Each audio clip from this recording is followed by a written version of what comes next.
नमस्कार दोस्तों। महाराष्ट्र के चुनाव के जो नतीजे आए हैं उसका असर अब दिखने लगा है। इंडी गठबंधन जो इंडी गैंग है उसके जूते के अंदर दाल बटनी अब शुरू हो गई है।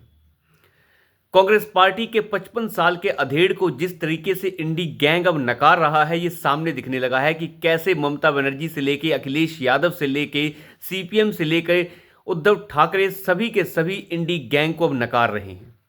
आखिर ऐसा क्या हुआ कि वो महाराष्ट्र के चुनाव के बाद उन्होंने ये देख लिया कि अब कांग्रेस पार्टी जो है वो इंडी गैंग का नेतृत्व नहीं कर सकती।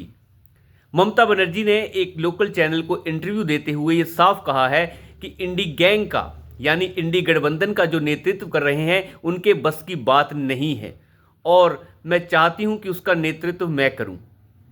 अंदाजा लगा के देखिए कि इंडी गैंग का एक 55 साल का अधेड़ जो इंडी गैंग का नेतृत्व लोकसभा के अंदर कर रहा है उसे अब नकार रहे हैं इंडी गैंग के ही लोग। अखिलेश यादव ने यह साफ कर दिया है, उनकी पार्टी की तरफ से प्रवक्ता जो हैं राम गोपाल, उन्होंने साफ कर दिया कि अब हम राहुल गांधी का नेतृत्व नहीं स्वीकार कर सकते। अब अंदाजा लगा के देखिए कि क्या हो रहा है इस देश की अब राजनीति में। इंडी गैंग के खिलाफ अब लोग उतर चुके हैं। उद्धव ठाकरे ने एक पोस्टर जारी करके ये साफ कहा है कि बाबरी को ढाने वालों के ऊपर हमें गर्व है। जिसके बाद समाजवादी पार्टी का अबू कासिम जो है वो ये कह रहा है कि ऐसा कैसे हो गया, ऐसा कैसे हो सकता है कि हम महाराष्ट्र विकास अघाड़ी के अंदर अब बने रह सकते हैं। राहुल गांधी की ओर चारों तरफ से जूते बरस रहे हैं। अब इंडी गैंग का नेतृत्व राहुल गांधी के हाथ में रहे ये कोई भी इंडी गैंग का जो सहयोगी है वो नहीं चाहता है। उद्धव ठाकरे भी खिलाफ आ गए हैं, सीपीएम खिलाफ आ गई है, अखिलेश यादव खिलाफ आ गए हैं और ममता बनर्जी तो आ ही गई हैं। वहां से आरजेडी ने भी ये कह दिया है कि इंडी गैंग जो बनाया गया है वो इंडी गैंग जो है वो एक तरीके से उसके जनक जो हैं वो लालू प्रसाद यादव हैं। एक तरीके से राहुल गांधी को चैलेंज किया जा रहा है कि अब तुम्हारे बस की बात नहीं है, तुम अब हमारे साथ नहीं रह सकते। इसकी शुरुआत जो है वो वहीं से हो गई जी, जब तृणमूल कांग्रेस पार्टी ने यह साफ कहा कि अब इंडी अलायंस का जो नेतृत्व है वो राहुल गांधी के बस की बात नहीं। लेकिन साथ ही साथ अखिलेश यादव ने जब बोलना शुरू किया तब बात और आगे चली गई। दरअसल बात कुछ ऐसे हुई, लोकसभा के अंदर हर पार्टी को आगे की कुछ सीटें मिलती हैं जिसमें कांग्रेस पार्टी के पास 7 सीटें उसके हिस्से में आई हैं कि 7 सीटों का वितरण जो है वो कांग्रेस पार्टी प्रथम पंक्ति जो होती है लोकसभा की उसमें कर सकती है। लेकिन उन सीटों के ऊपर राहुल गांधी बैठते थे और साथ ही साथ कांग्रेस के बड़े नेता और साथ ही साथ अखिलेश यादव और अवधेश प्रसाद पासी जो इस बार फैजाबाद से जीत कर आए थे। लेकिन इस बार राहुल गांधी ने केवल एक ही सीट छोड़ी वहां पर अखिलेश यादव के लिए और जिसकी वजह से अखिलेश यादव और ज़्यादा नाराज़ हो गए। उन्होंने कहा कि Congress party thank you for this. उनका साफ इशारा था कि कांग्रेस पार्टी ये सब कर सकती थी और वो भी वहां से उठकर चले गए और अवधेश प्रसाद पासी के साथ पिछली पंक्ति में जाकर बैठ गए। इसके ऊपर गौरव गोगोई ने यह साफ कहा कि किसको कितनी सीट कहां पर बैठने को मिलनी है लोकसभा के अंदर ये लोकसभा स्पीकर तय करते हैं। लेकिन ऐसा नहीं होता। लोकसभा स्पीकर सिर्फ सीटें अलॉट करते हैं किसी पार्टी के लिए, किसी गठबंधन के लिए। वहाँ पे कौन कहाँ बैठेगा वो उसकी जिम्मेदारी लेना और उसके ऊपर डिसीजन लेना वो वहाँ की पार्टी का काम है। लेकिन राहुल गांधी ने तमाचा जड़ दिया अखिलेश यादव को और अखिलेश यादव ने यह साफ कर दिया कि अब गठबंधन खत्म। उनके बोलने का सार यही था। और वहाँ से ममता बनर्जी ने जिसे न्यूज़ 18 जो बांग्ला है उसे जो इंटरव्यू दिया है उससे ये साफ है कि ममता बनर्जी इस गठबंधन के अंदर अब नहीं रहना चाहती। जूते में दाल बटना शुरू हो गई है। उद्धव ठाकरे जो है बाबरी को विध्वंस करने वालों को शाबाशी देने में लगा हुआ है और ढूंढ रहा है कि कैसे हिंदू वोट वापस आ जाए। जो उद्धव ठाकरे से उद्धव जनाब बन गया था वो अब दोबारा से उद्धव ठाकरे बनने की कोशिश कर रहा है।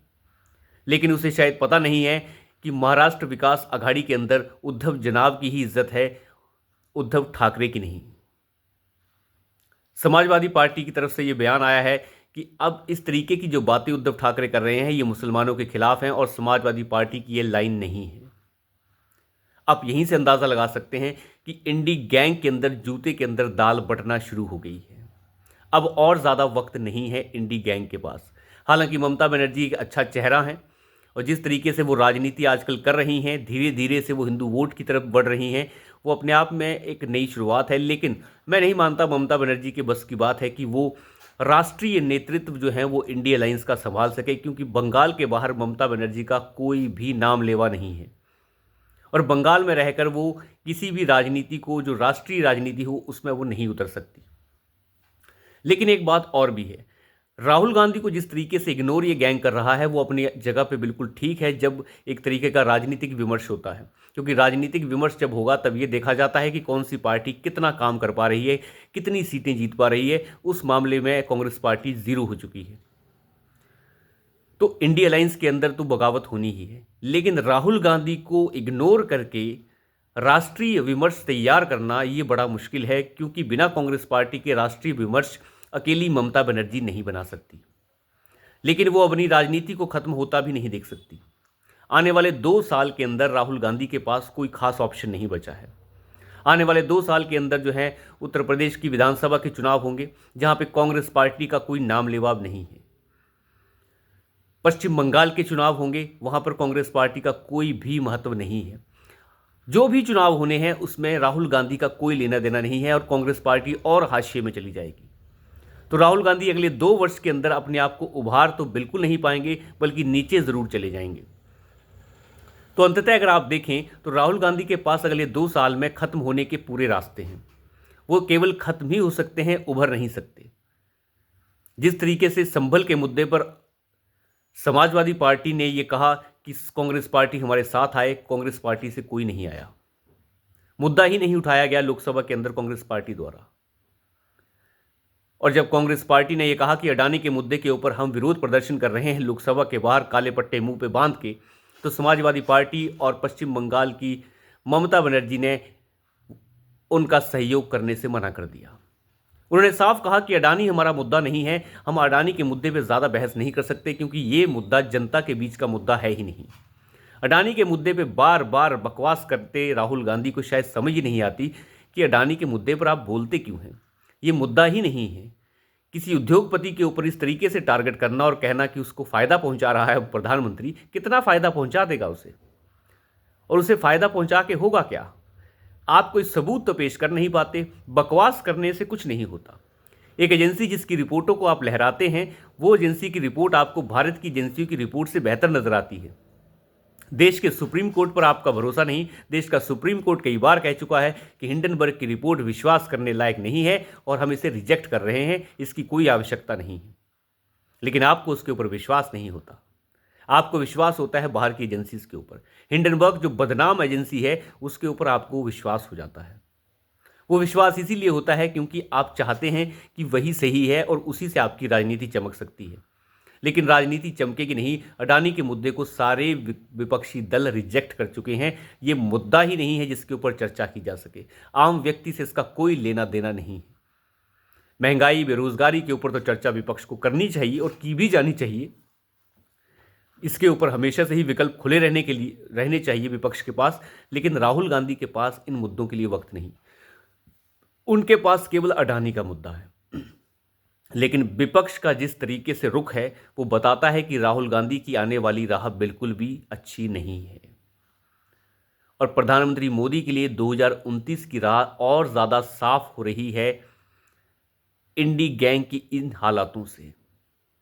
और आने वाला वक्त बता रहा है कि प्रधानमंत्री मोदी और योगी आदित्यनाथ जिस ट्रैक पर चल रहे हैं वो ट्रैक बिल्कुल साफ सुथरा है। और जिस तरीके से मोदी सरकार हमलावर हो गई है, राहुल गांधी के ऊपर देशद्रोही बता रही है, तो ये देशद्रोही बताने का जो काम मोदी सरकार कर रही है ये कोई आम बात नहीं है। मोदी सरकार कोई सड़क चलती सरकार नहीं है जो कुछ भी कह दे।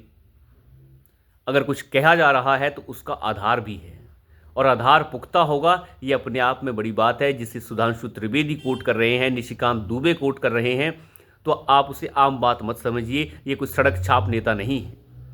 उनके पास अगर सबूत हैं तभी बात हो रही है। इलाहाबाद हाईकोर्ट का हंटर चल ही गया है राहुल गांधी के ऊपर। इसके ऊपर हम पहले चर्चा कर चुके हैं, लेकिन संक्षेप में आपको बता दूं कि राहुल गांधी की जो नागरिकता है, भारत की जो नागरिकता है, उसके ऊपर सवाल खड़े किए गए हैं कुछ याचिकाओं में जो इलाहाबाद हाईकोर्ट के अंदर हैं और अब दिल्ली हाईकोर्ट के अंदर भी हैं सुब्रमण्यम स्वामी द्वारा। उसके ऊपर इलाहाबाद हाईकोर्ट पहले से ही ये डिसीजन दे चुका है कि 19 दिसंबर से पहले सरकार को बताना होगा कि राहुल गांधी विदेशी नागरिक हैं या भारत के नागरिक हैं। और अब दिल्ली हाईकोर्ट ने भी कह दिया है कि सरकार जल्द से जल्द इसके ऊपर जवाब दे। तो सरकार भी घिर चुकी है। हालांकि सरकार इसके ऊपर ढंग से कोई जवाब नहीं दे रही है, लेकिन अगर जवाब देना पड़ा तो ये राहुल गांधी को महंगा पड़ सकता है, क्योंकि सबूत ये बताते हैं कि राहुल गांधी भारतीय नागरिक नहीं है। उन्हें तो खुलकर आगे आगे करना चाहिए कि कर लो जितनी जांच करानी है, मैं भारत का नागरिक हूं और मैं भारतीय हूं, लेकिन वो कभी ये नहीं कहते। वो इन बातों को इग्नोर करते हैं। जब राहुल गांधी को देशद्रोही कहा जाता है लोकसभा के अंदर, तो मुंह से उफ तक नहीं निकलती इन लोगों की। आखिर ऐसी क्या वजह है? अगर किसी नेता को देशद्रोही संसद के अंदर कहा जाएगा और अगर वो पाक साफ होगा, तो वो छाती चीर कर बताएगा कि नहीं, मैं पाक साफ हूं, अगर तुम्हारे अंदर कुछ जांच कराने का गुर्दा है तो कराइए। आप अंदाजा लगा के देखिए, राहुल गांधी शांत है, पूरी कांग्रेस पार्टी शांत है। आखिर ऐसी क्या वजह है? गौरव गोगोई ये उठकर कहते हैं कि राज्यसभा और लोकसभा के अंदर तो देशद्रोही बोल दिया, बाहर बोल के दिखाओ। और संबित पात्रा बाहर जाकर ये कहते हैं कि ये एक नंबर 1 ट्रेटर है, देशद्रोही है। अभी तक कोई एफआईआर दर्ज नहीं करा पाए हैं, क्योंकि एफआईआर दर्ज होगी तो सबूत पेश किए जाएंगे। सबूत पेश किए जाएंगे तो बात बहुत दूर तलक जाएगी। बांग्लादेश के पत्रकार ने जिस तरीके से ये कई बार कह दिया है कि बांग्लादेश के नामी पत्रकार हैं, उन्होंने ये बार बार कोट करके कहा है कि राहुल गांधी का एक अच्छा खासा परिवार बाहर चल रहा है, बीवी बच्चों के नाम तक उन्होंने बताए और राहुल गांधी को बताया कि किस तरीके से बांग्लादेश को बर्बाद करने के लिए राहुल गांधी ने जो साजिश बाहर जाकर रची, उन सभी साजिश रचने वालों के साथ राहुल गांधी मीटिंग कर रहा था। तो ये बातें आम बात नहीं है, जिन्हें लोकसभा और राज्यसभा के अंदर सत्ता दल उठा रहा है, जो आज तक भारतीय जनता पार्टी ने कभी नहीं किया। तो मुझे लगता है कि ये शुरुआत नई है और राहुल गांधी के अंत की शुरुआत है ये। तो अभी के लिए इतना ही। धन्यवाद।